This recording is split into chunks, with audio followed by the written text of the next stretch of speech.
All right, welcome everyone. My name is Crystal Wickham, and I'm going to be coordinating the speakers tonight. I want to thank everyone for coming. This is the first event in the Sunnyvale Sustainability Speaker Series. And so you are at the inaugural event, and really appreciate you being here. The series is sponsored by City of Sunnyvale as a way to expand community awareness on issues of sustainability. So I want to do a few thank yous. First, I'd like to thank the City Council. There's some council members here tonight. Thank you for coming. But thank the council for their forward thinking and vision in partnering with neighboring cities to form Silicon Valley Clean Energy. Yes. And for sponsoring the speaker series. It does take a lot to put on events like this, and the city staff at Environmental Services Division have done a great job. I especially want to thank Nupur Hiremath for coordinating, and she did the bulk of the planning and the promotion for this event. I also want to thank the entire Sustainability Commission, and especially Steve Zornetzer, who worked with me to suggest goals and speakers and topics for this series. I also wanted to thank Sunnyvale Cool leaders, James Tulea and Barb Fukumoto, for for their ideas, being a sounding board for ideas and suggesting different speakers, and also especially helping get the word out for this event. And certainly not least, I want to thank our speakers, who I will introduce very shortly. So a few items of housekeeping. The restrooms are outside in the lobby on the right and the left. The wonderful refreshments that you've been enjoying need to stay outside since food is not allowed in here. You may have noticed that there's reusable serving items, so we're trying to have a zero waste event for all of these. Please silence your cell phones. Now's a good time. This event is being live broadcast on KSUN TV, and it's also being recorded so we can post it online later. So as you came in, you may have seen the various pieces of paper out there. One of them is a survey. So we really would like your feedback on this event, on the topics, and on the speakers, even suggestions for future speakers. There's also a sheet of resources, heat pump resources that you may find useful. You can take one on the way out if you haven't gotten one. There's also sign-in sheets. If you registered on Eventbrite, you can sign in. There's also a place to sign in if you did not register. All right, so why are we here? City Council chartered and funded a sustainability speaker series to drive community awareness, education, and participation in best practices relating to sustainability. The Sustainability Commission, of which I am a member, took this charter and has selected 3 engaging speakers this year on topics that are relevant and timely. And it's our hope that these events and the speakers will motivate you to take some actions when the time is right for you. So tonight's topic on electrifying homes and businesses is especially relevant now that Silicon Valley Clean Energy has begun procuring 100% greenhouse gas-free electricity for Sunnyvale and 12 neighboring communities. The second event that we have planned in the series is on August 2nd, and we'll be having Rod Deardan speak on electrifying our transportation system. So you may know the name Deardan Station. Caltrain is named after him, and he's been a driving force for transportation in the valley. Our third event that we have scheduled is currently planned for August 30th, and we'll have Bea Johnson. She's an author and TED Talk speaker, and she's going to be talking about the zero waste lifestyle. And this is in conjunction with the launch of the Food Cycle program in September, which will provide residents in the city with new bins to collect food scraps for curbside pickup. So let's get started. To set the stage, we have a brief overview of Silicon Valley Clean Energy, and then our main speaker, Pierre Delforge. We will reserve time at the end for questions before wrapping up by 8:30. So I'd like to introduce Don Bray, Manager of Account Services at Silicon Valley Clean Energy. Don?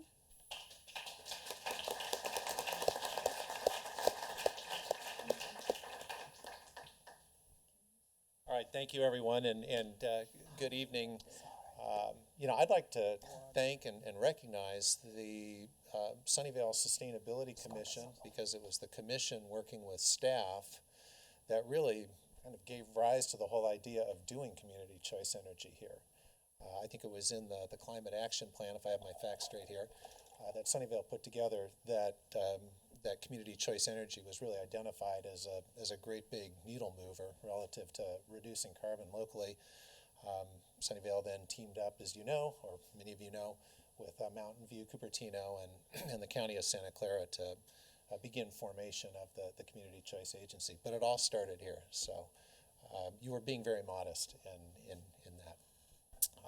I'm going to take just a few minutes. How many of you are familiar with SVCE? Okay. All right. Then I will maybe take a minute, because I'll just go through a few of the highlights here, the things you absolutely need to know. Again, we were formed by 12 communities, led by the city of Sunnyvale. We are a public joint powers agency. So a lot of people that get the flyers in the mail think we're a solar company or some other commercial concern. We're in fact a joint powers agency. We're a public organization. Our mission is to provide clean electricity at competitive rates and to reduce emissions locally and to provide customers with more choice. And there's plenty of room to do all three of those here locally. And we hope we'll be doing that for you. We launched service in April for 20% of residential customers in the 12 communities that we serve, and for all small and medium businesses. And then in July of this year, we're launching for the remaining 80% of residential customers. So by now, most all of you should have received a notice if you're in the July July enrollment phase, or if you went in April, you've received a lot of notices from us. How does it work? In a traditional utility model, at least in California, an investor-owned utility is responsible for sourcing and delivering energy. In the community choice model, that's split. The new community choice agency becomes responsible for sourcing the electricity. PG&E continues to distribute the electricity. You still get one bill. It comes from PG&E, but any generation-related line item on the bill will reference Silicon Valley Clean Energy. The transmission and distribution and other fees will reference PG&E. This is the team picture from the first board meeting. So Councilman Griffiths in the lower left-hand corner there, representing Sunnyvale. And Tara, you're in this picture as well. Yeah, all right. So good Sunnyvale representation, as you'd expect, as one of the founding agencies. There are a number of other community choice agencies in operation now. In fact, there are over 1 million customer accounts now served by community choice energy. Pretty much every county in the Bay Area is now either operating a community choice agency or will be shortly. San Jose, you may have heard, as a city just 2 weeks ago, maybe it was last week, approved formation of a CCE, so they were one of the final holdouts. Like I say, you should have received, if you're in the July enrollment, an enrollment card that looks like this. You'll be getting more of these. You are automatically enrolled in a community choice energy program unless you opt out. So there isn't anything you need to do to become part of this. If you don't think this is for you, you can go online or make a simple phone call and opt out. You receive 2 notices prior to enrollment and 2 notices after enrollment. That's by state law. You have 2 electricity choices. Green Start is our standard product. It is 100% carbon free. We're the first community choice agency to make that a standard offer. It's priced at 1% below PG&E's standard generation rate, so you save a little money too. You can opt up and get 100% renewable electricity, 100% renewable and 100% carbon free, and that'll cost an additional 0.8 cents per kilowatt hour. So it's maybe a medium-sized latte once a month to opt up to Green Prime.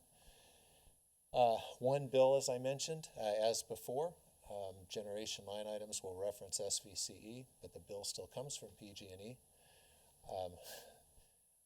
This went Star Trek on me for some reason, the font there, and this is a small commercial bill. A typical residential bill would be about half of this, roughly $100 a month, and you'll save 50-60 cents with SVCE.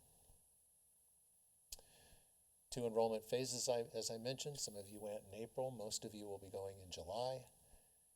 If you are a solar customer, you're on a slightly different enrollment schedule. You will enroll at or near your annual true-up date. So how many solar customers do we have here? Should have figured, quite a few. So if your true-up dates are later in the year, you'll enroll either in October or in January, and the point is to try to synchronize it with when you would be kind of approaching a natural end to your true-up year. If you want to go sooner, you can go on our website and enroll early. So in summary, Silicon Valley Clean Energy is about clean electricity at competitive rates. By signing up and joining Silicon Valley Clean Energy, you're helping move the needle in an incredibly substantial way in terms of greenhouse gas emissions. GHGs in Sunnyvale and surrounding communities are between 20 and 25% of the greenhouse gas pie. We're providing carbon-free electricity that takes out that quarter of the pie. That's how significant this is. That was the opportunity that the Environmental Commission and the City of Sunnyvale saw in this, and it's really cool to see it all coming into being now. We're a locally governed agency. We're of, by, and for continuing to reduce emissions. We've got another 75% of the pie to go. So there's a lot of opportunity to reduce emissions from transportation and from natural gas used in the built environment, which is a perfect lead into to Pierre's presentation, because it's about figuring out how we can get onto clean electricity and off of natural gas. And so these newfangled heat pump water heaters that we're going to hear all about are one good way to do that. So thank you. I'll be around to answer questions. Tara is working with us these days. Where are you, Tara? Okay, and then John Supp over here. So feel free to crowd around any of us and ask us more questions if you have them. Thank you very much. Quick question. I mean, since there's so many people who have solar, can you provide an example of how people who generate power can perhaps offset most of the power that they use, how this changeover will affect that? Do I have time for questions? 30 seconds, okay. So if you generate more electricity than you use in a year, SVC will actually pay you more for what you generate than you get from PG&E. You'll be paid a retail rate for what you overgenerate. If you generate less than you use in a year, it winds up being basically the same financially as it would have been with PG&E. You pay a little bit less for the incremental power you still use, but you get credited a little less too. It winds up being basically the same difference. How'd I do? Okay, thank you very much.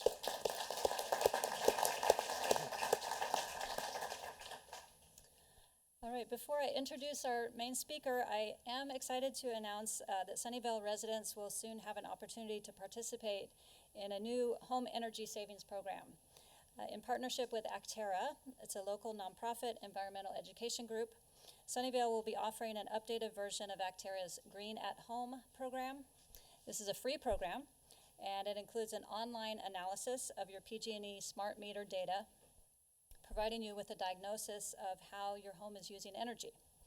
And it will email you specific recommendations for your home and bi-monthly progress reports on the savings you achieve.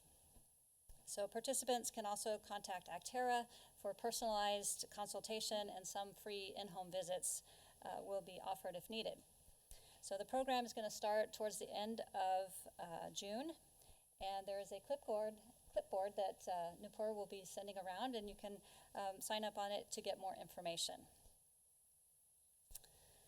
All right, and now to tell us what's next after greenhouse gas-free electricity, I'm pleased to introduce our main speaker this evening, Pierre Delforge of the Natural Resources Defense Council.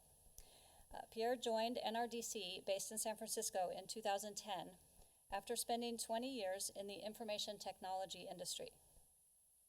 At NRDC, Pierre works on policies to accelerate the deep decarbonization of buildings, which is necessary to stay below 1.5 degrees Celsius temperature rise. He focuses on energy efficiency of equipment used within buildings, from electronics and to space and water heating solutions. Please welcome Pierre Delforge.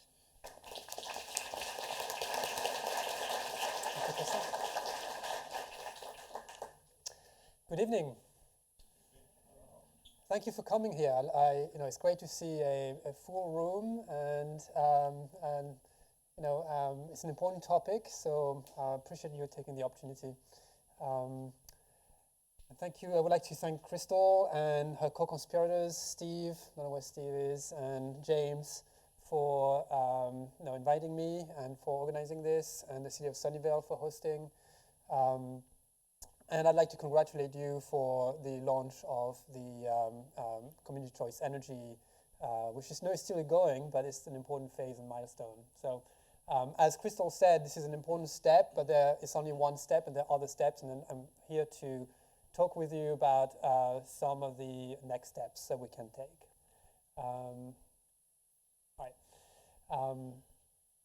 So tackling the ghosts in your heating closet. So why ghosts? Because as Crystal said, I spent quite a bit of time working in the IT industry, down the road, and actually in Cupertino, in Palo Alto with HP. And part of what I was doing there was to help the company reduce energy use in its product, in computers, in data centers. And when I moved to NRDC, I continued doing the same work and also look at all the vampire loads that you have in your homes, all the things that plug in all the time, and even when they're not on, they're sucking energy. We did a study not long ago, about a couple of years ago, found that on average, the home in Silicon Valley has about 65 electrical devices plugged in. 40 of them are using more than 1 watt all the time, 24/7. So these are the vampires, and there's some of the things that we're looking at NRDC, see what can we do about those, and how do we try and provide industry incentives to reduce their incentives and policies to reduce their energy consumption. So I'm not here to talk about vampires, but actually to some extent I am, because then a couple of years ago I started to realize that there are some other vampires in your heating closet. There's your gas furnace and your water heater, and there isn't not much being done about them. These are gas vampires. They actually use natural gas, not electricity. But their contribution to greenhouse gases is actually very substantial, and is something that we're actually not doing as much about as we are doing on other areas of energy efficiency. So we started to look into it, and we launched a kind of project to work on this, and it's gathering steam, I would say, and I'd love to getting more and more partners working on it, and hopefully we'll get to a stage where we can significantly reduce these emissions. I'm going to talk about this a little bit more, but just for the context. So I think just to start from the beginning, it all starts with our climate problem. At NRDC, and for those who are not familiar with what we do, we are an environmental group working on policy advocacy. So we try and work on policies on a number of environmental issues, and climate and clean energy are one of our highest priorities. So we're looking at what policies do we need to stay below 1.5 degrees warming, which corresponds roughly to 80% reduction in greenhouse gas emissions by 2050. So we have just over 30 years to reduce emissions by 80%, right? That's below 1990, but basically we've by 2020, we'll be roughly back to where we were in 1990s. And then we need to go another 80% below that. So it's a huge reduction, but it's critical that we do that if we want to avoid the main impacts of climate change. And a very rough framework on how to get there, to decarbonize our whole economy and society, to get to this 80 by 50, so 80% reduction by 2050 goal. Excuse me. There's basically four major steps. The first one is something that we started about 30 years ago in California, and California has been a leader at doing it, is energy efficiency. And that continues to remain probably the cheapest and the cleanest way to reduce emissions. It's energy efficiency in buildings, in cars, in industry. So basically the cleanest kilowatt hour is the one you don't use, right? So it continues to be a key priority. But what we also realize is to get to 80% reduction is not sufficient, right? You can get a lot with energy efficiency, but 80% is, you still need to get your car running or maybe not your car if you want to bike or take public transit, but you still need a lot of transportation and you need to get the economy running, and we still need energy for this. And we can't just do it all with energy efficiency. The second step, which you've taken or you're taking right now to go to 100% zero emissions. But we started in the state roughly about 20 years ago with the solar and wind revolution. Again, California has been in the lead with doing that. We started doing a lot of solar panels on rooftops, solar farms, wind farms, and that's still going on, but we already have a lot of progress going on in that area. The next step, which I think is already happening on vehicles, is to use that clean electricity that we now have to a large extent, and we're going to have more and more as we go forward, to replace fossil fuels. To replace them in our cars, to move from gasoline cars to electric cars, and to replace them in buildings. And that's I added it in red because that's what we're going to talk about today. So just to frame what the topic is compared to the overall framework for decarbonizing the economy. And the last step, so we need to electrify as much as we can, as much as is practical and economical. And so in transportation, in buildings, like in transportation, you can electrify a lot of passenger cars, but some of the heavy-duty transportation is going to be harder to electrify. When you need to drive a truck for thousands of miles, it's going to be harder to electrify that. There's some other, flying, for example, is another example which is going to be harder to electrify. So we realize that we can't electrify everything, and we need to do as much as we can, but for what we can do, we're going to need some decarbonized fuels, and that's biofuels. Biogas is basically fuel that's made from renewable sources, whether biomass or synthetic, so we can also use renewable energy, convert it, use it to create hydrogen, and use hydrogen to store that energy, and so that's another form of biofuel, decarbonized fuel. So, but again, this last step here is limited in terms of how much is available to make this type of biofuel, and in terms of the cost, the affordability of this fuel. Today, just to give you an idea, we are we're going towards 50% renewable electricity in the state by 2030. There's no target, not even 1% renewable gas standard today. So we're far from going to, we're far behind being able to decarbonize gas, although that's something that we need to work on. So with that in mind, let me dive in the building decarbonization. So this is the pie chart is from the Air Resource Board in California, the state agency that is responsible for reducing greenhouse gases. And it shows where are the greenhouse gases coming from in the state. So the biggest piece is transportation. It's no surprise. Industry is pretty big too.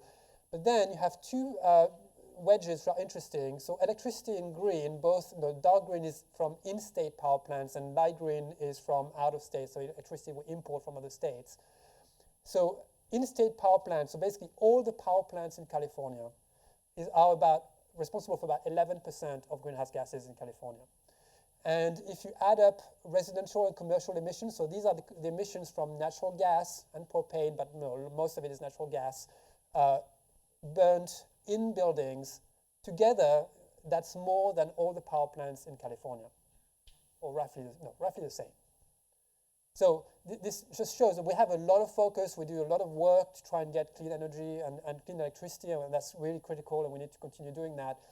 But it's just as important to decarbonize the use of gas in buildings. It's roughly the same order of magnitude, and it's not reducing as fast because we have a lot of policies to shrink these wedges, the green wedges, further, but we don't have a lot of policies to shrink these blue wedges at the moment. So, and if we don't do anything, this 12% by 2050 will be more than the majority of our emissions. So that's why we need to get going, and it's not a quick fix. It's going to take decades to do this. So we need to get started now if we want to have a chance to hit our objectives by 2050. So this is looking at similar things, but from a building perspective, from individual buildings. So your house, for example. And if your house was somewhere, the average house in the US, it would be using most of it, in red you have emissions from electricity, and in blue from natural gas. So in the US, on average, most of the emissions come from electricity for two reasons. First, the electricity on average is much dirtier on average in the US than it is in California. Still a lot of coal plants out there. And second, because they use a lot more electricity than we do, they're less efficient, and they use a lot more electric resistance heating, whereas here we have a lot of gas water heating and space heating, right? So that's the US picture, and that's why there's still a perception at the national level that electricity is the biggest issue. And that was the case in California too 20 or 30 years ago, and that's why there's still a perception that natural gas is the clean fuel and electricity is where we have most of our emissions. But things have changed, and there's been a lot of progress. We've made a lot of progress in electricity, and we're continuing to make it. In California, on average, about half of the emissions today are coming from natural gas and half from electricity. And in the Bay Area, on average, 2/3 are coming from natural gas and 1/3 from electricity. So as Don, I think, said early on, if you replace, if you either put solar panels on your roof or you get 100% clean electricity from the community choice energy provider, you're addressing 1/3 of the emissions of your building. And there's still this 2/3 that remains, and that comes from mostly from your gas furnace and your gas water heater. A little bit from cooking, and you don't have to stop cooking with gas, although you can. There's some great alternatives, but this cooking that we'll see in a minute is a small share of gas emissions, so it's really focused on space and water heating. So here we are. So this is how this is the use of natural gas in California. Against the average of California, it changes depending on might be a little bit different here, but fundamentally, roughly it's about half water heating, a big third, nearly 40% space heating, and then cooking you see 7%, right? So the two big ones are space and water heating. And the good news is we now have technology. It's called heat pump, and I'm going to explain what it is. It's not a very sexy name, but it's actually a really cool technology. And this technology can electrify and address most of these emissions, actually 90% of these emissions. So the first one is called a heat pump water heater. So it's very similar. It looks very similar to the water heater you probably have in your house, except that it uses heat pump, electric heat pump technology, no gas. Then you can have heat pump space heating, which replaces your furnace and again uses electricity and provides heat using electricity and heat pump technology. And the last one is a heat pump clothes dryer. So clothes dryers today, some of them, you may have a gas clothes dryer, you may have an electric clothes dryer. The chances, even if you do electric clothes dryer, it's probably an electric resistance, so not very efficient. Whereas now, and it's very recent, started about a year ago, it came to the market about a year ago, you have heat pump clothes dryer, which are about 3 or 4 times, use only about a third or a quarter of the energy of a standard electric clothes dryer. So these are the 3 major technologies using heat pump technology. Okay, going backwards. All right, so what's a heat pump? So let me maybe start by asking, who's got a heat pump in their home today? Okay, maybe 10, not even 10, I think. Right, so everybody's got a heat pump in their home. Your fridge is a heat pump, right? The AC in your car is a heat pump. It's not in your home, but it's your car. So basically, heat pump is not a magic technology. It's just something that moves heat from one place in your fridge, moves the heat from inside the fridge, and takes it pumps it outside of the fridge. Well, for a water heater, it does exactly the same thing in reverse. It moves the heat from outside the water heater into the water heater. It concentrates the heat into the water heater until it reaches the temperature that you need.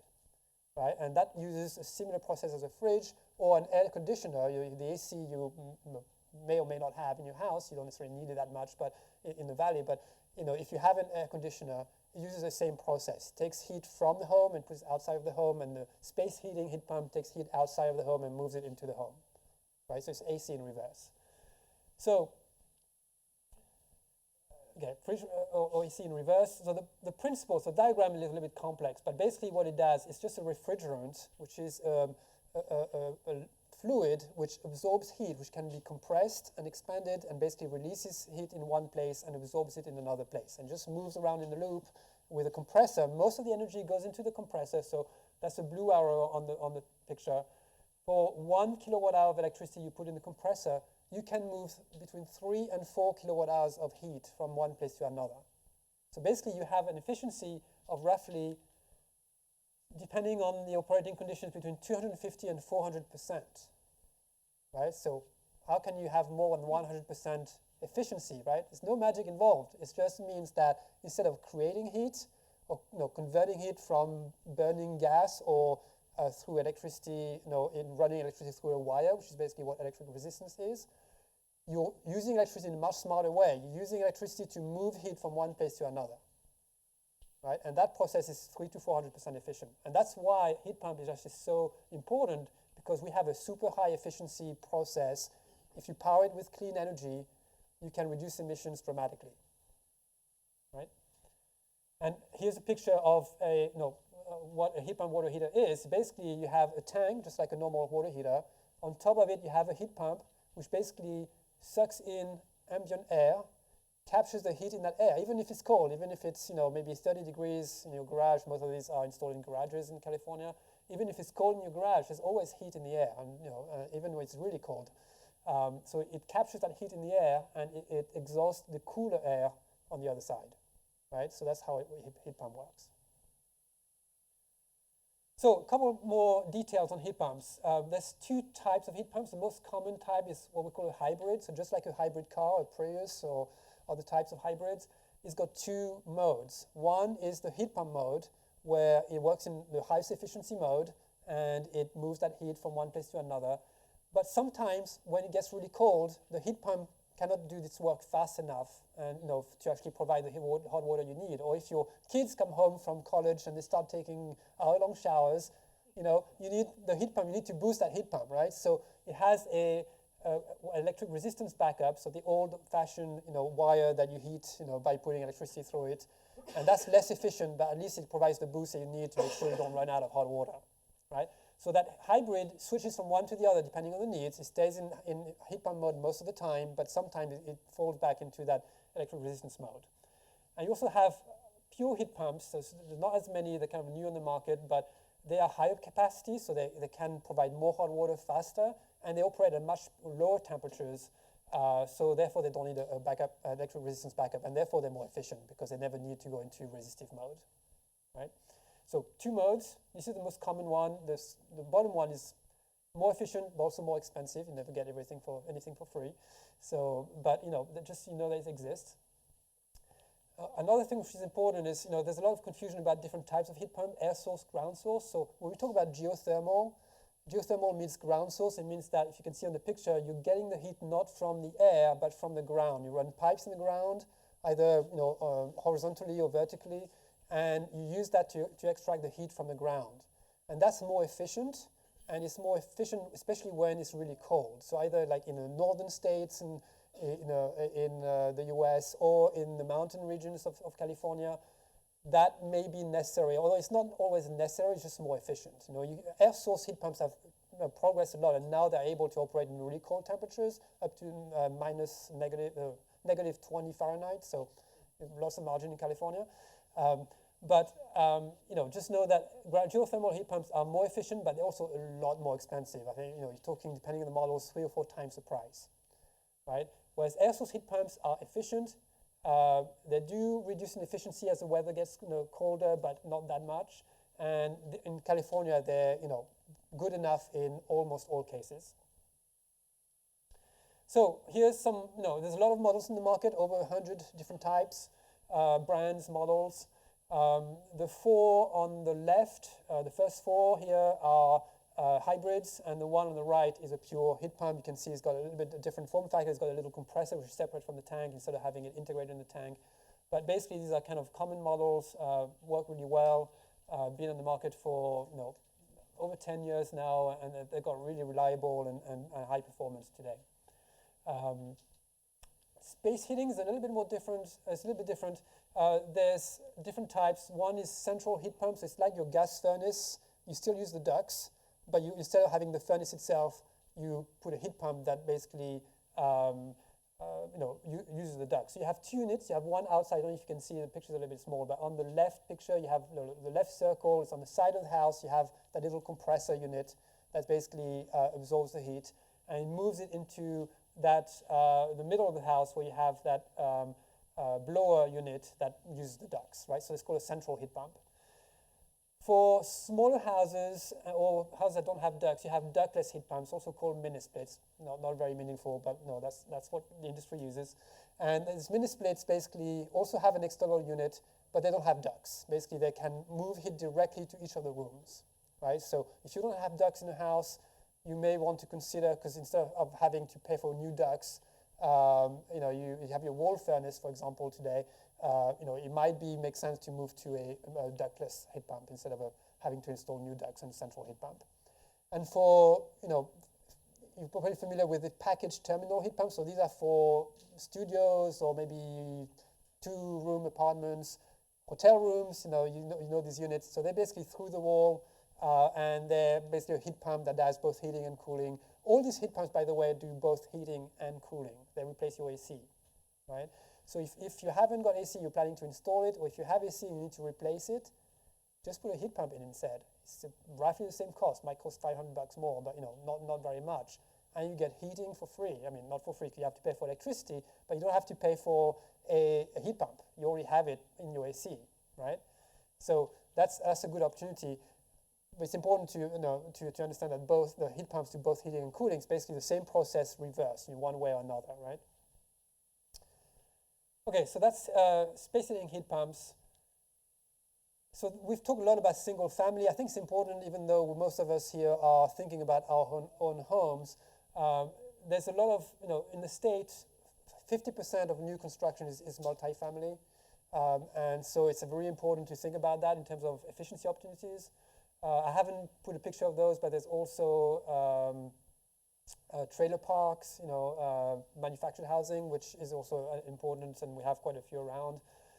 And there's commercial buildings. Like the picture on the right is that of a rooftop unit on a big box store. Actually, I think this is an airport in this case. And they're replacing it, so the big unit, which is like container size, they're replacing it by a heat pump, which is a little unit on the left. Right? And that's going to save roughly 80% of the emissions.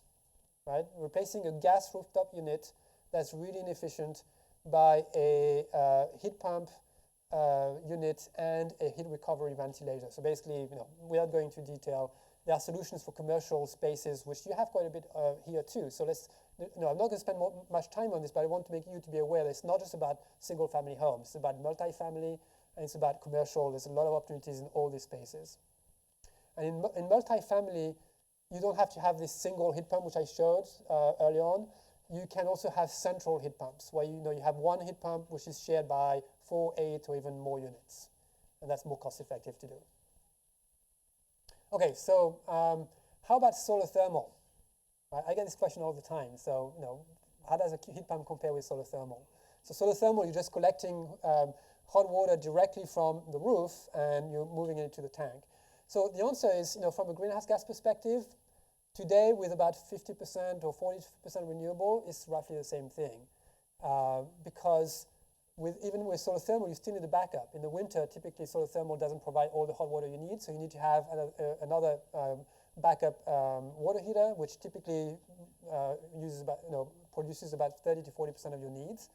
And when you account for the emissions from that, so the energy used from that backup, it ends up being roughly similar to a heat pump powered by electricity, which is half renewables. If you have 100% renewable electricity, then your solar thermal heater is higher emissions, of course.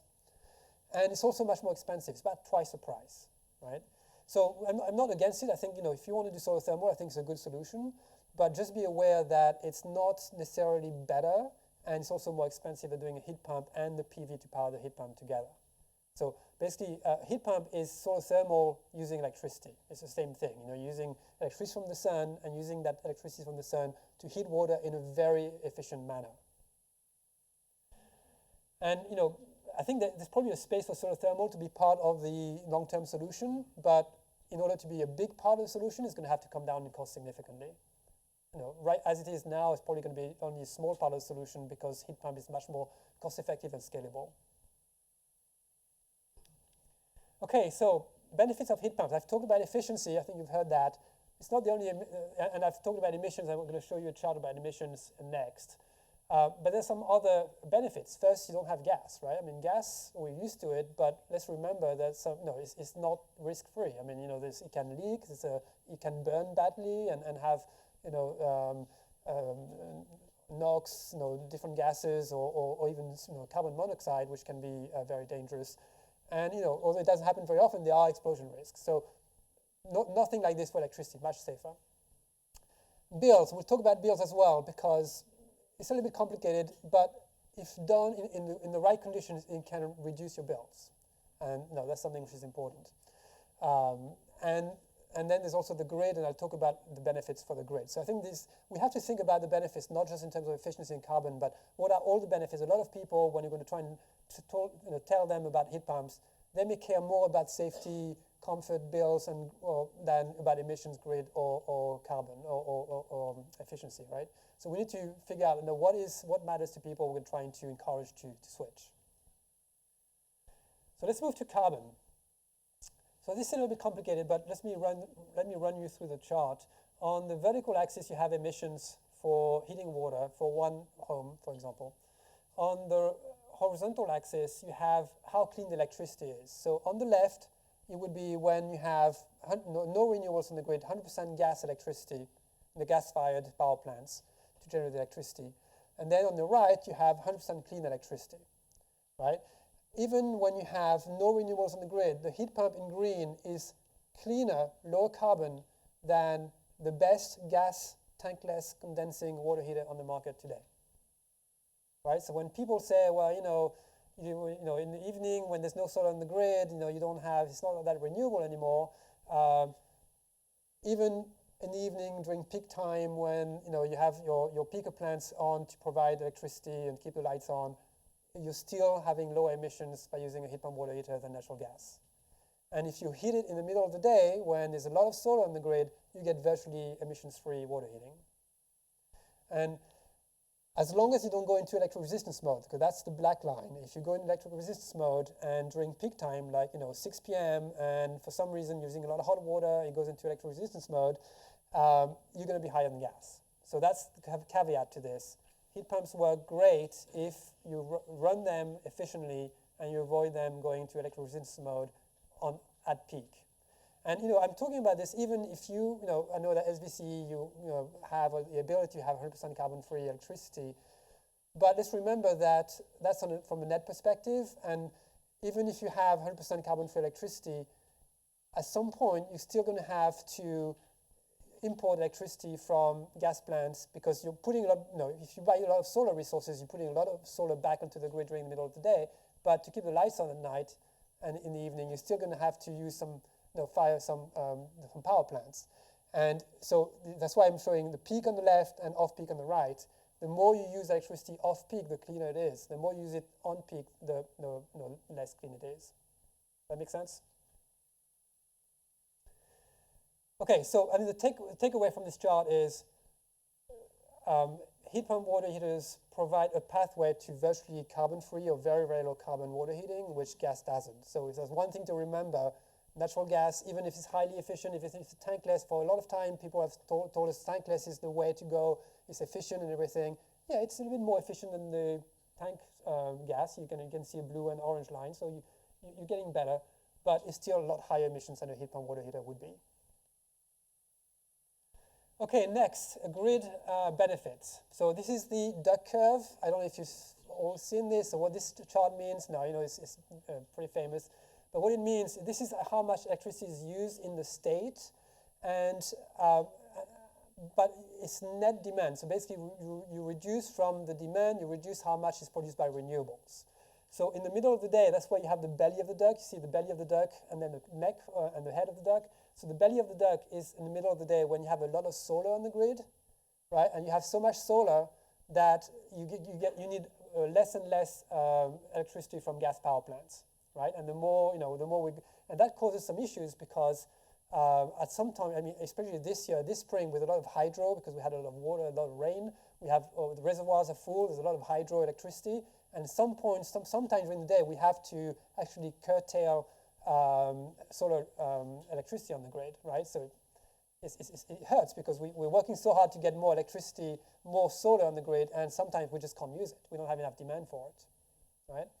And even when we can use it, the prices go really, really low. So for investors who want to invest in solar, and they think they're going to have a good return on it, and it ends up that they don't have a good return on it in the middle of the day because there's too much of it, then it's a disincentive to continue investing and to continue ramping up our renewables. So the good news is heat pump water heaters can be part of the solution, not the only part, but what they can do, they can run during the middle of the day, heat up that water during the middle of the day, keep it warm so that you can use it in the evening and throughout the night in the morning, and not kick in during those times. So it's basically a battery, a thermal battery. It charges during the middle of the day when you have a lot of carbon-free and cheap and plentiful electricity, and then it holds that. It's like a battery. You can use it when you need it, and the electricity is not as cheap and as clean. Yes.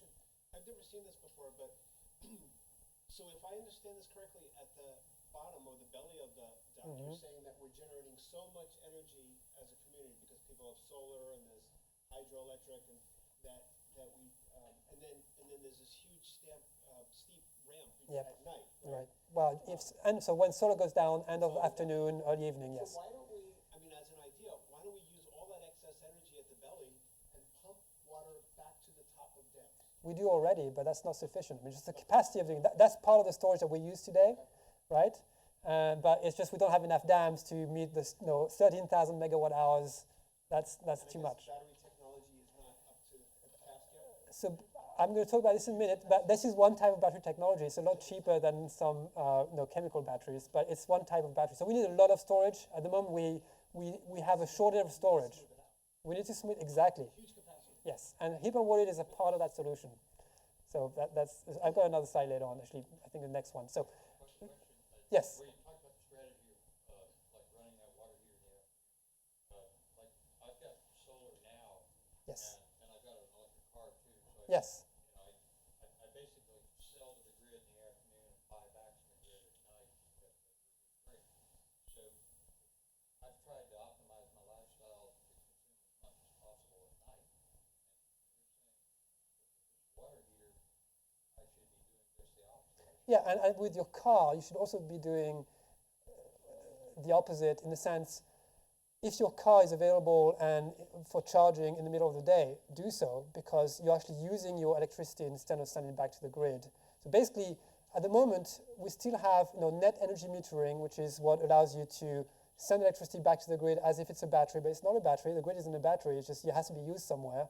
So at the moment, we're getting a really good deal, just because it's still early days, and it's kind of an incentive for solar, that we're getting a good deal that we can export electricity and re-import it later on as if it's a free battery.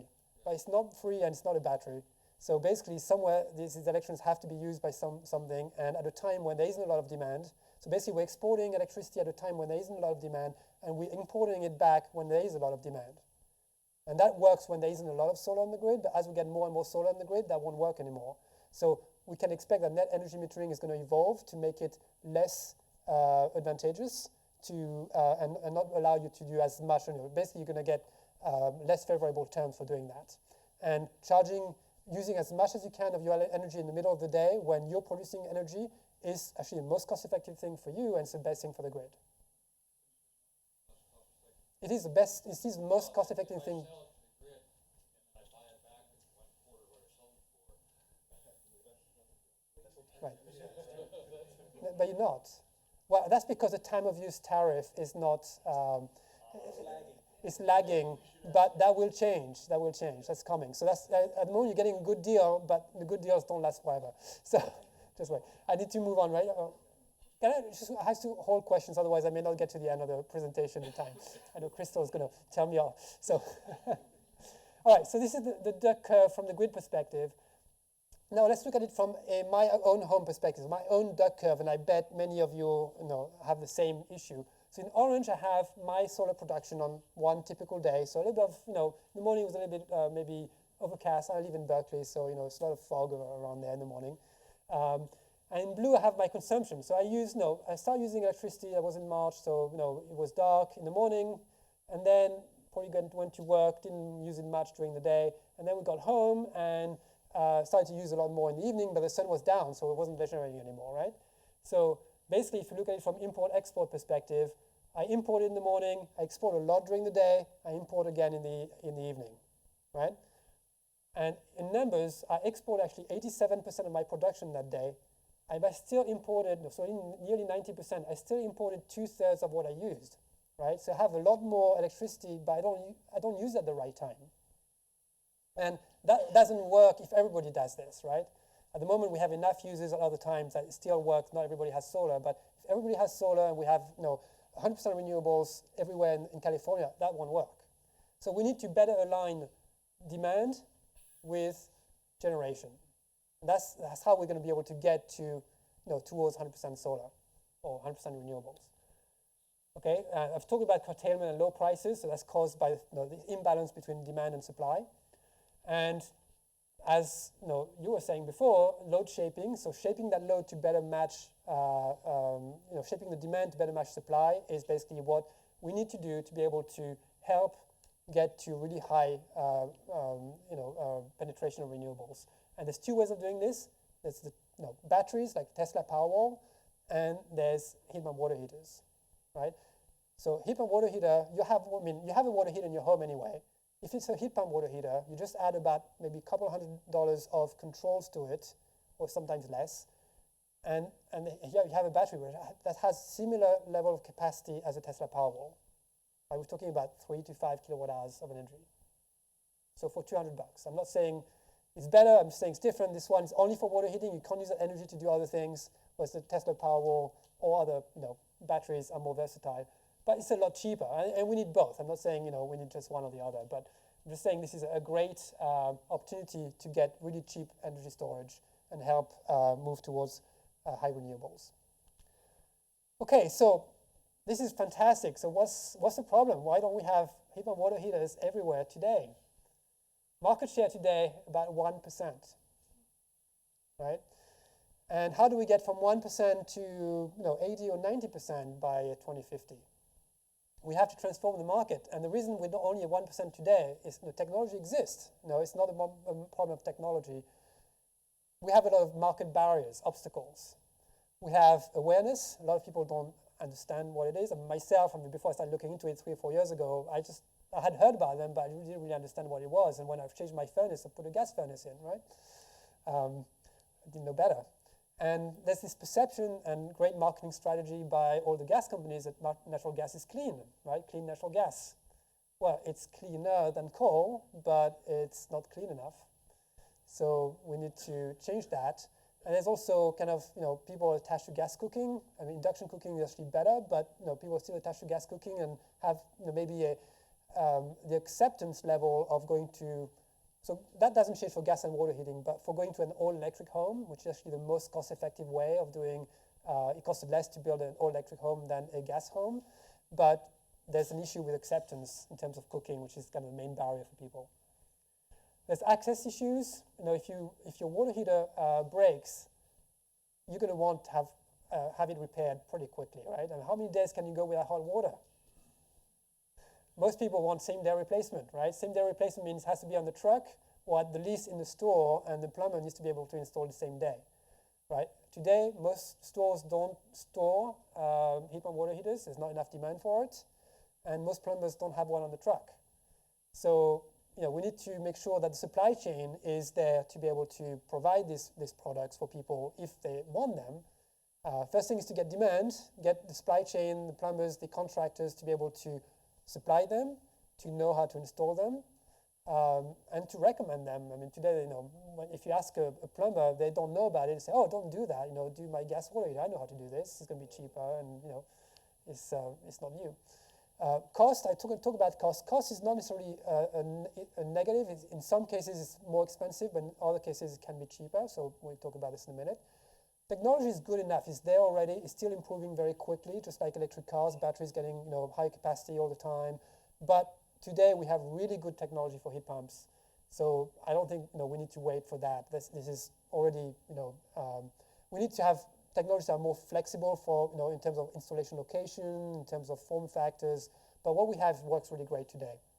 And I think maybe the biggest barrier today in California is regulatory.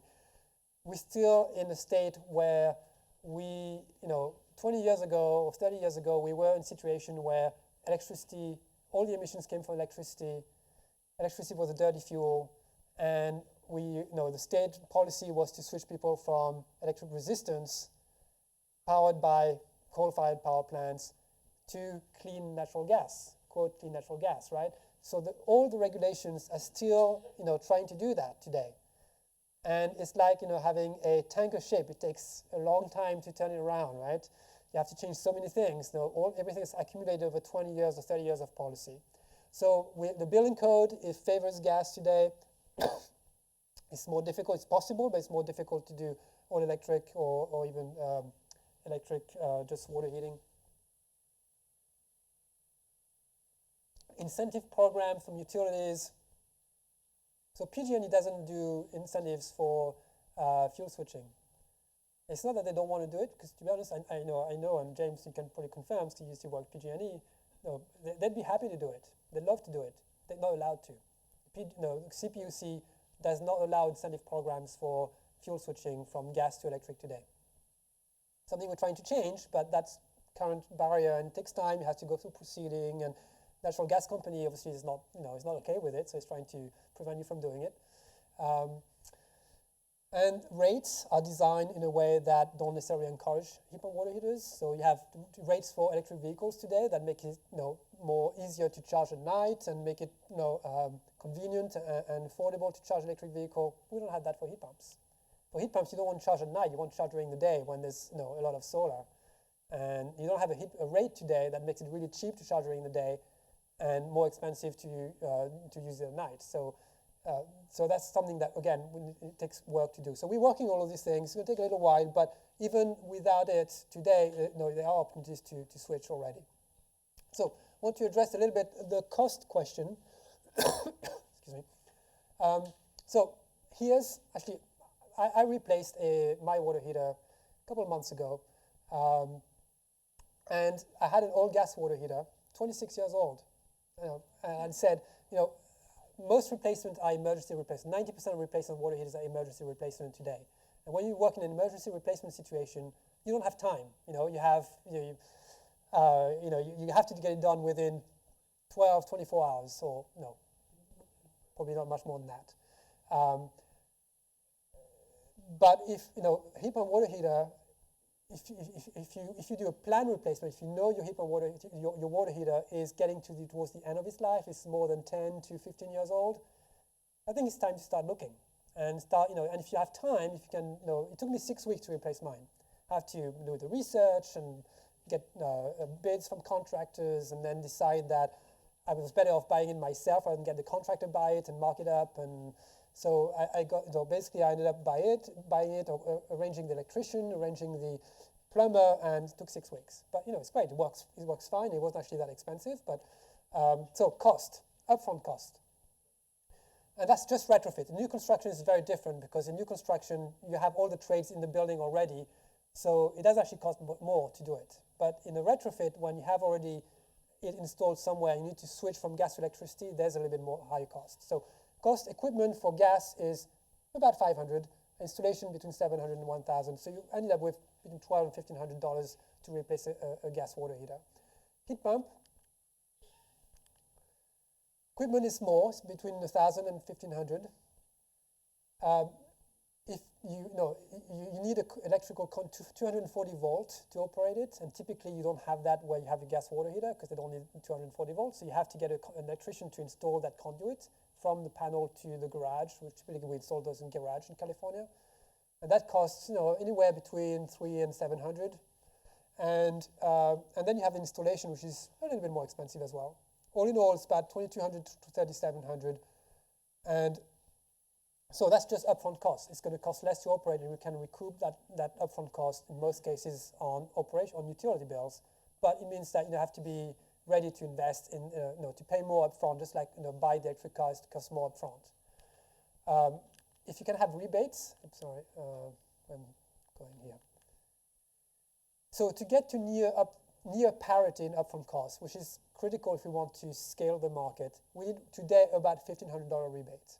That's what Palo Alto offers, that's what SMUD in Sacramento offers. And that's the type of rebate that's necessary to move, to go beyond the early adopters. Early adopters are going to be ready to pay a little bit more, and they understand, they're sophisticated, they understand that they're going to get the money back. But for most people, they're going to look at cheapest first cost, right? So today we still need rebates to move the market. So now, how to make it work? So I mentioned early on, there's situations where today you can make it cost effective. So those situations are, to start with, upfront cost. So new construction, I mentioned that if you build a new home today, it's actually about the same cost for just a heat pump water heater. If you do the home all electric, you're going to save a bunch of money because you don't have to connect that home to the gas line in the street. That costs somewhere between $8,000 to $15,000 to do. So if you can use these $10,000 or $8,000 to $15,000 to invest on the electric side, you can do a lot on your home, right? So that's the most cost-effective way, all electric homes. You can do, you can use rebates when they're available. Hopefully, SVC will be able to offer rebates. SVC is not, as long as you don't use ratepayer funds, you're not subject to CPUC. But so you have more flexibility, and that's one of the next steps. You may be able to provide incentives to help people switch. I mentioned earlier on, if you have an AC, if you're installing AC or replacing it, it's a great time to move to a heat pump heating system. And then financing can also help get over that first cost hurdle. So then from an operational cost perspective, so the monthly utility bill from operating, how does it compare between gas and electric? So PG&E rate and probably SVC rate, standard rate, is going to, it may be, so it depends what water heater you use, how efficient it is, but in some cases, if you do a gas tankless, it's going to be lower bill than a heat pump water heater. So heat pump water heater may be higher bill than an efficient gas, but it's going to be cheaper than an inefficient gas. So the gas tank that I showed earlier on, which is kind of a low, most inefficient gas tank you can buy, that's going to cost more in utility bills than your heat pump water heater. So you can save money, right? From moving from that gas tank to heat pump water heater. But it depends, if you have a gas tankless today, it's going to be about the same.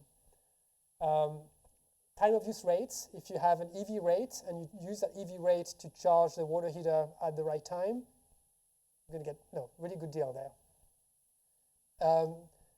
The best thing is actually rooftop PV. I should have started with that because if you have solar on your roof today, that gives you roughly half the electricity, which is from a total cost, lifetime cost perspective, is about half the cost of your grid electricity today. And if you use that electricity to power a heat pump, you're getting really cheap hot water and space heating. So that's actually that combination of rooftop PV and heat pump is a really cost-effective way of doing it. And then for people, probably not a lot of people here, but there are people who use propane or electric resistance today, and these are so expensive that if you move to a heat pump, you cut your bill in 3 or 4, right? So if you think of it not just in terms of your own,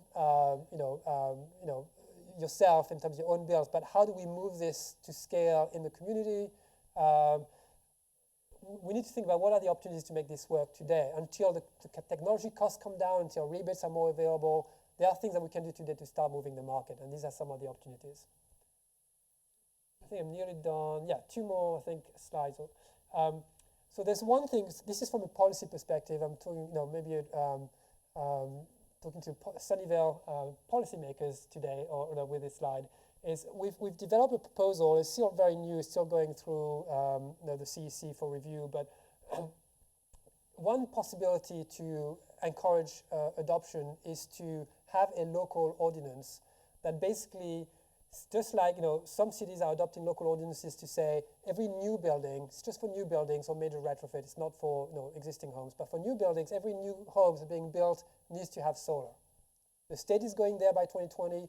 Some cities like Santa Barbara and others, Fremont just adopted it, required for every new construction today, right? And instead of doing just for solar, you could do it for water heating, right? What it means is that it would require that every new home needs to have what I call renewable hot water, which means either a heat pump water heater with photovoltaic, or a solar thermal with at least 60% solar fraction, which means it provides at least 60% of your hot water needs. Or if you don't want any of these options, then you can just do more efficiency. That's kind of a flexibility option, like an off-ramp. If for some reason people don't want to do any of it, we're just trying to provide a lot of flexibility so that it isn't just one option that is mandated, but people have a choice. The heat pump water heater and PV option 1, is the cheapest by far. So we think that if we provide this as a choice, people will be incentivized. They will basically choose that option as the lowest cost option, and that reduces roughly the same amount of greenhouse gases as netting out all the electricity used in your home, right? So you're getting roughly the same bang from your buck in terms of carbon by doing this as you are doing by moving to 100% renewable electricity, right?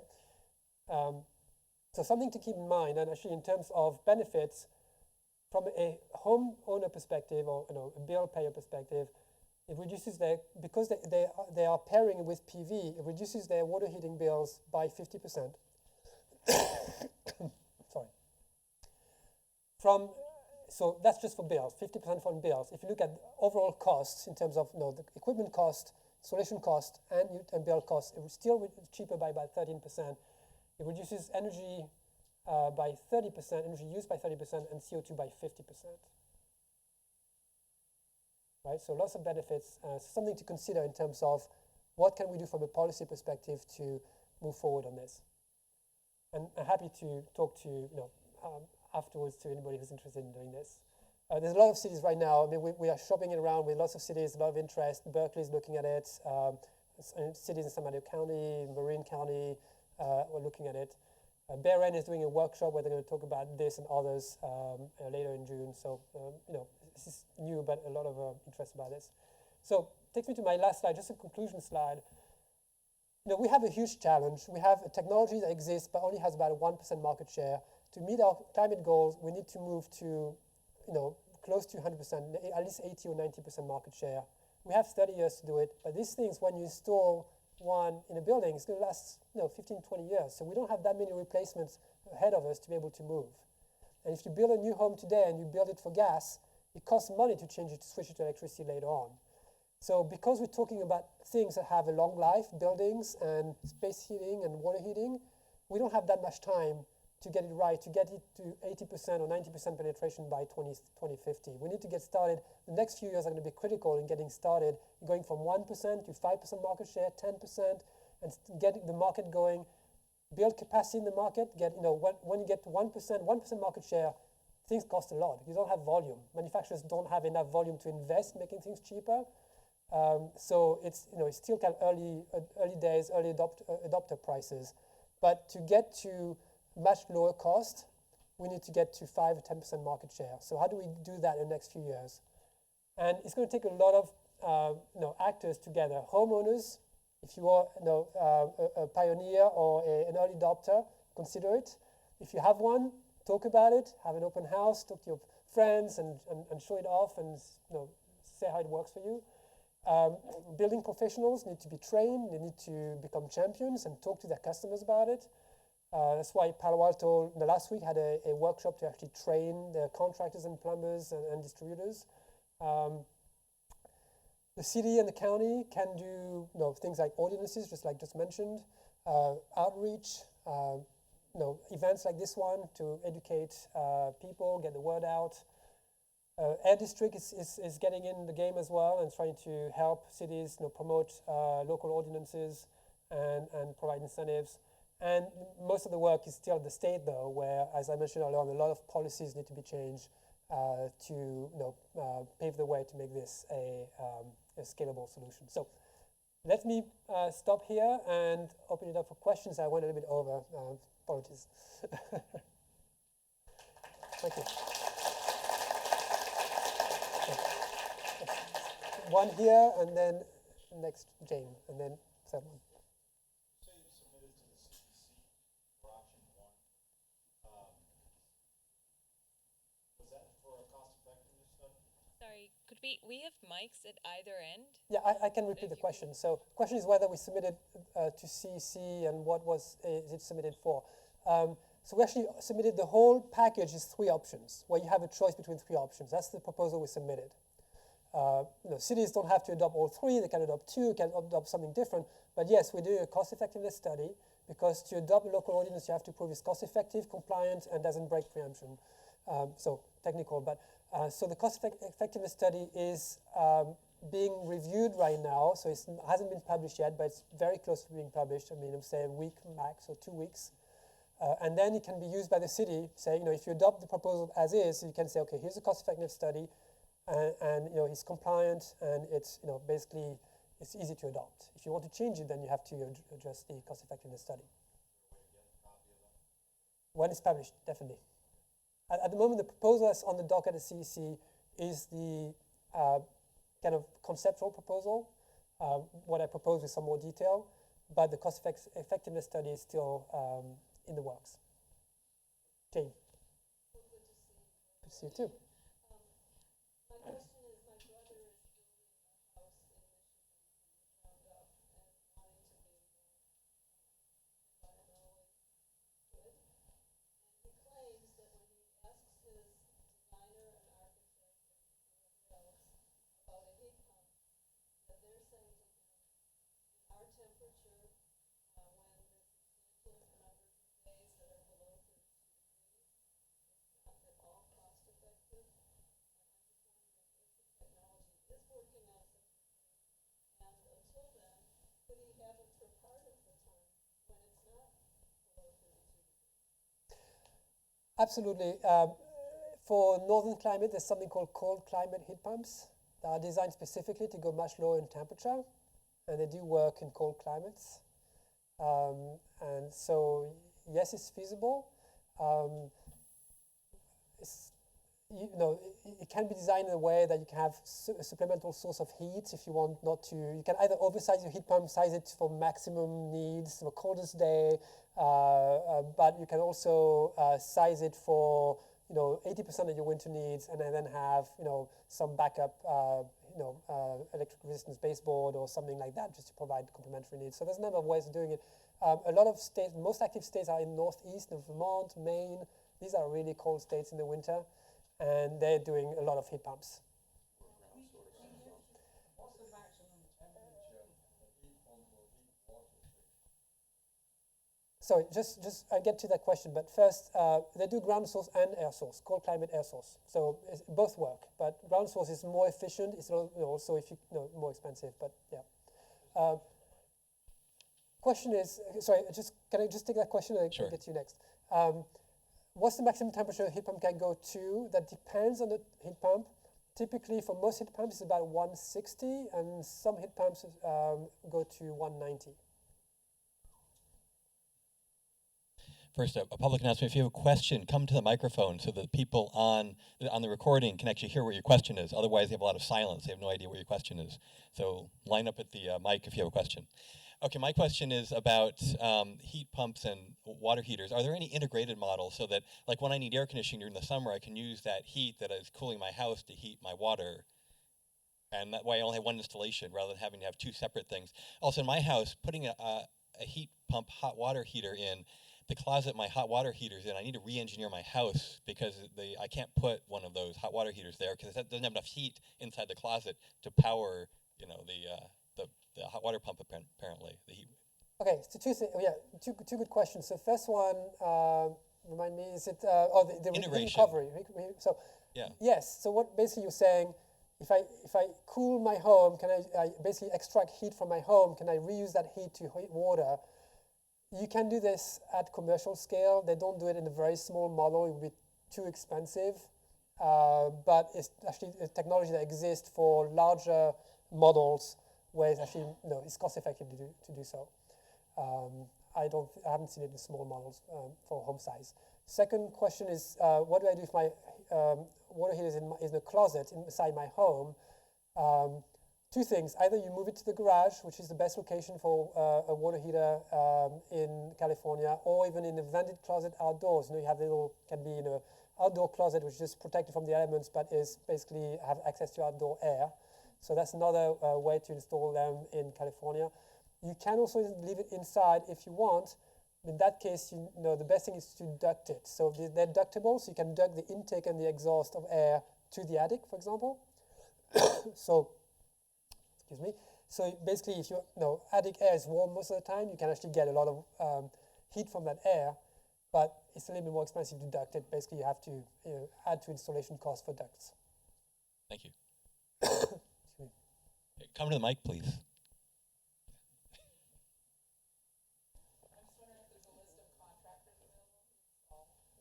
List of contracts available to install. Crystal, is that list can be shared or? So there is a resource list of different manufacturers and websites that you can go to.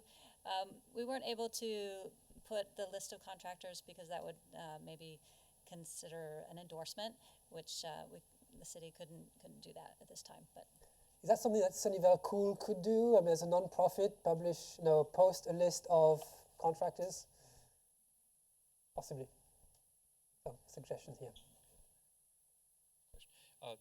In terms of the power for the panel for the house, because like my frame of reference, I've got a legacy house with a 100 amp panel, and even just to charge the car involved a moderate amount of finesse and reuse of things that were already there.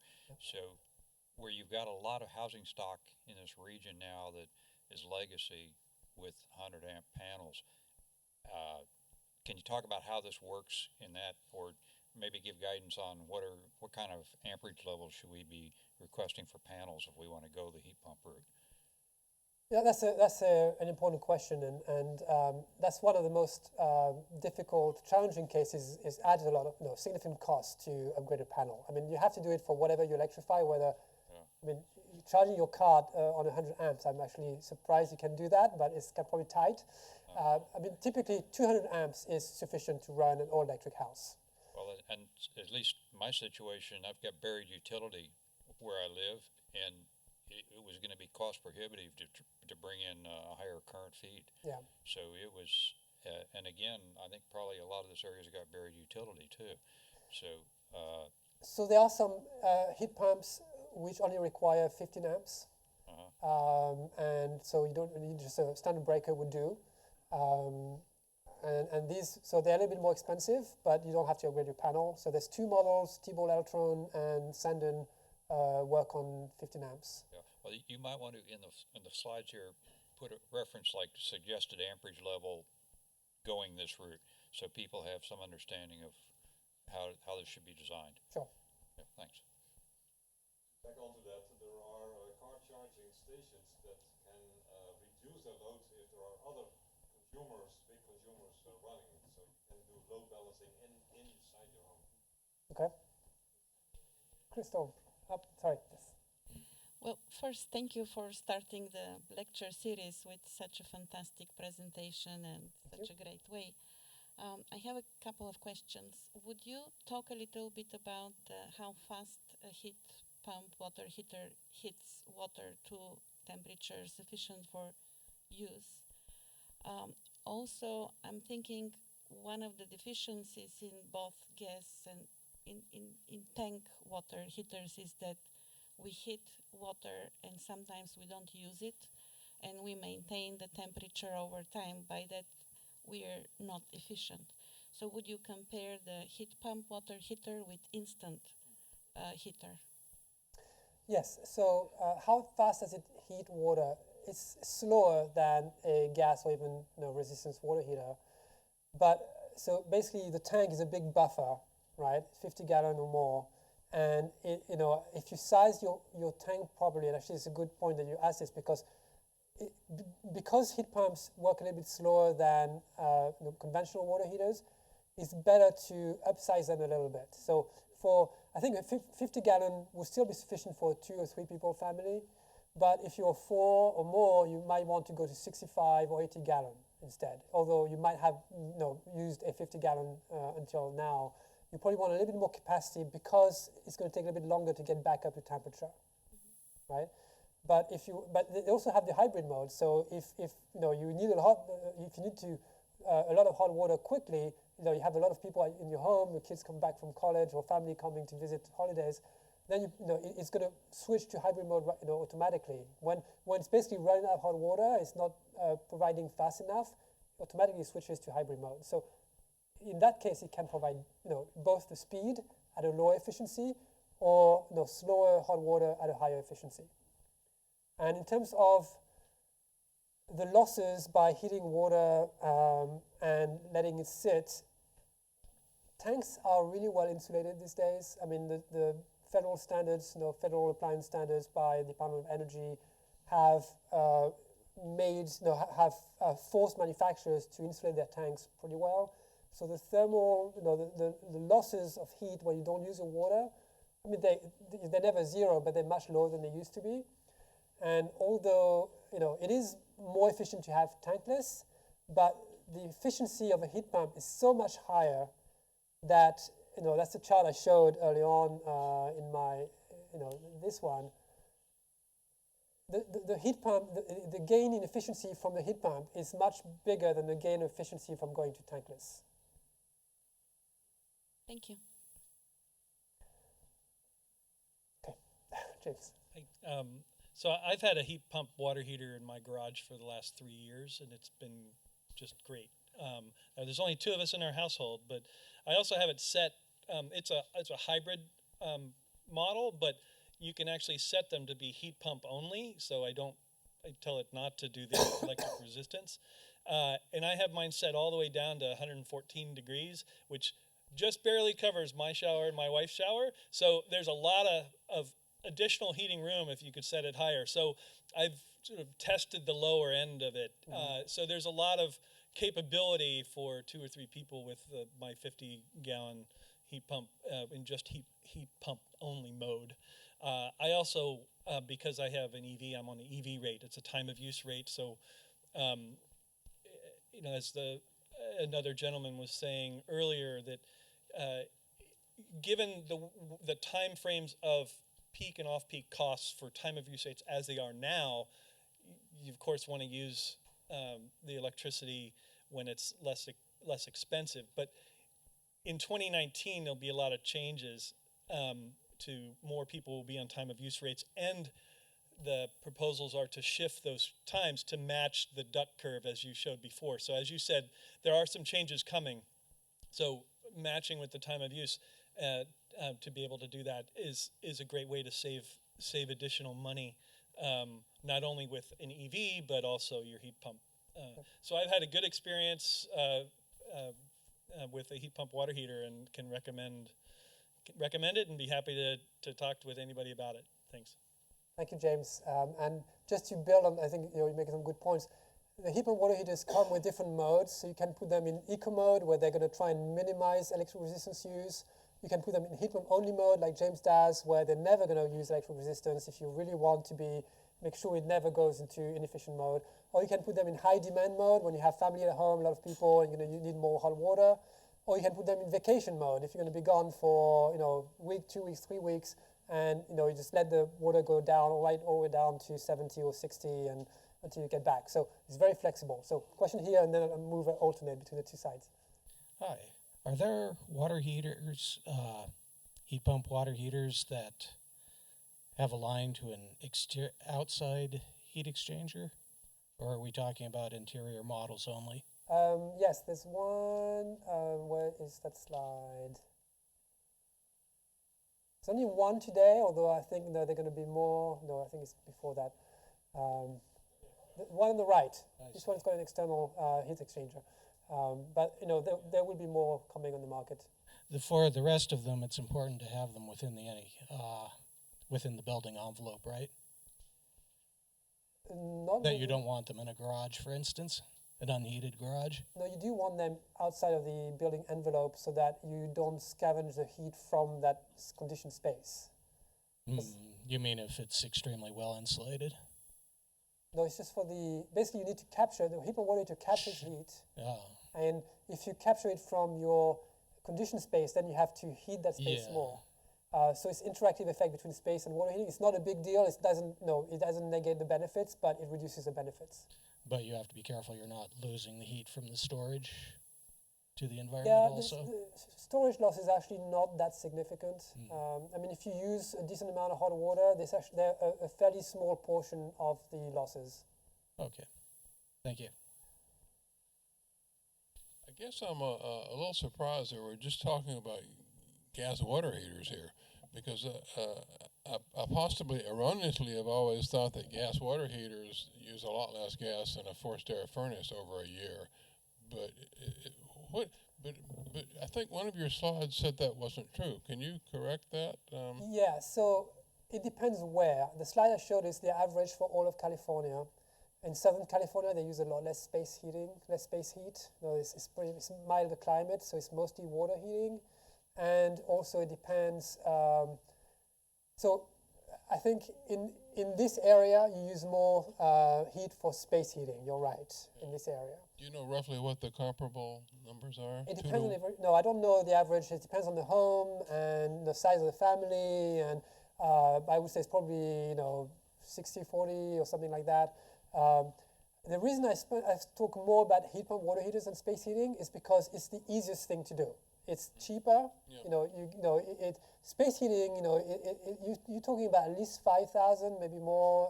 10,000, depending on the size of your home and the configuration. Just like gas furnace with ducts is more expensive than a gas water heater. So it's the easiest. It's the first entry point, I would say. But space heating, if you have the opportunity, is also very important, and I encourage you to look at it. Okay, good answer. Thank you. So interesting segue into this gentleman's question. You start off by talking about the types of heat pumps for space heating, for water heating, and for clothes dryers. And you've focused 90% on hot water heating. Yes. And you also mentioned that it does both heating and cooling. So I wanted to just get clear in my mind, if we're talking about water heating and also space heating, are these two separate pieces of equipment? Or since you said they do double duty, is if you wanted to get new water heating and space heating, you would have one unit that does both? I'm not quite clear on this. So today they're separate pieces of equipment in most of the cases. They are combined space and water heaters, but they're not really on the market in California yet. They're being introduced, and there's very early days. But you can do custom systems that do that. Actually, I'm working on one of them for my home at the moment. But it's custom, so it's going to be require more engineering costs to design the system so that it works properly. So to do combined space and water heating is still a little bit early. If you're really want an adventure, you can do it, but it's not packaged out of the store. Yes, so that's the type of thing you can do, but so without going into too much detail, the water heaters are designed to do water heating with cold water in and hot water out. When you do hydronic, you have warm water coming back from the loop, and it's not the same. You don't get the same efficiency, and you need a lot of controls to make it work. So yes, it works. It can work, and it works in some cases. It's more complicated. It's not standard. So unless you want to do a custom solution with the cost and the work that it requires, I would recommend you wait a few years, and that's coming on the market, and then in a few years' time it will be available. At the moment, it's easiest to do one system that does water heating well and one system that does space heating well, and keep them separate. It's the easiest and most cost-effective way to do it. You mentioned hot water heaters that communicated to the utility. Yes.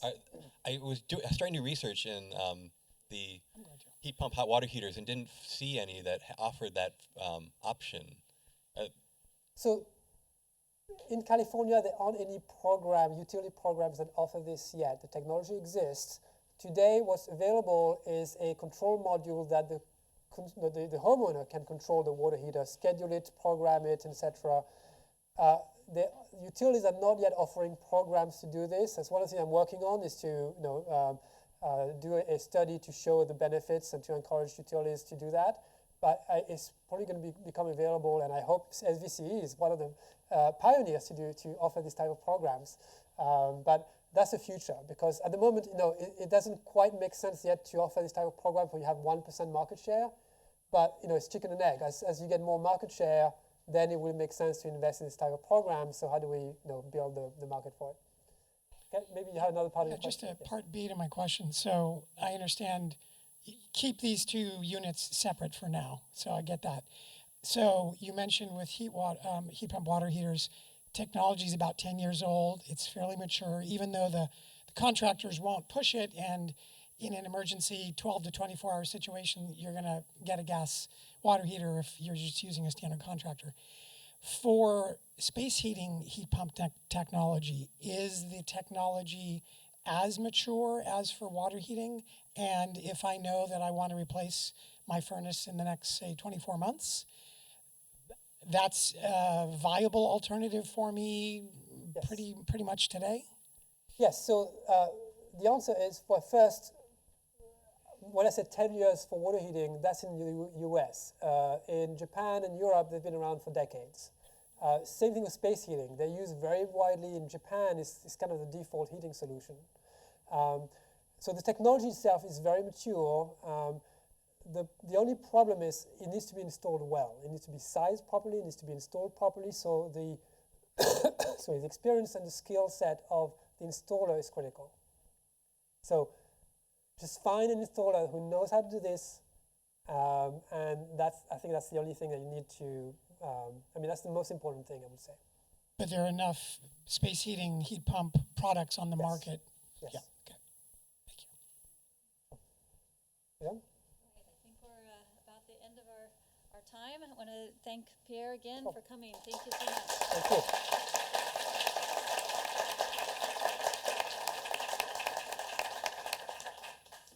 All right, so this, as I mentioned, this is being recorded, and we'll have the event available on the city's website. I believe you can also get the resources page, and it'll have that website.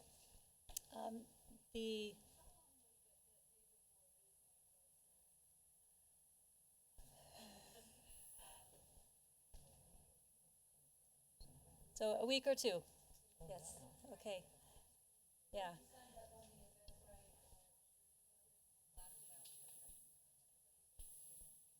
Oh, good. So if you can make sure you sign in, then you'll get a copy or a link of it. Okay, and then there's also the survey. If you could please fill it out, we'd really appreciate it. And again, there's the clipboard that went around for the Green at Home program. Elaine has it if you want to sign up there. And I want to thank everyone again for coming. The next event, August 2nd, we'll be publicizing that as well for transportation electrification. All right, thank you all.